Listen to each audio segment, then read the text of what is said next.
દિલ્હીમાં ભારતીય જનતા પાર્ટીના પ્રચંડ વિજય બદલ ગાંધીનગર પ્રદેશ કાર્યાલય શ્રી કમલમ ખાતે વિજયોત્સવ ઉજવાયો. દિલ્હી વિધાનસભાના પરિણામ ભારતીય જનતા પાર્ટીની તરફેણમાં આવ્યા છે.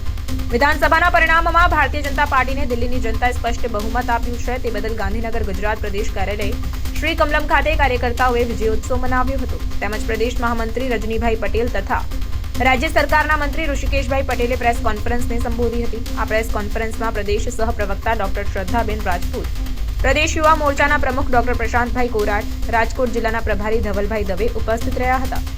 દિલ્હીની વિધાનસભાની ચૂંટણીમાં વડાપ્રધાન નરેન્દ્રભાઈ મોદી, દેશના ગૃહમંત્રી અમિતભાઈ શાહ તેમજ રાષ્ટ્રીય અધ્યક્ષ જેપી નડ્ડા સહિતના આગેવાનોના નેતૃત્વમાં પ્રચંડ જીત મેળવવામાં સફળતા મળી છે તેવું ઉપસ્થિત નેતાઓએ જણાવ્યું હતું.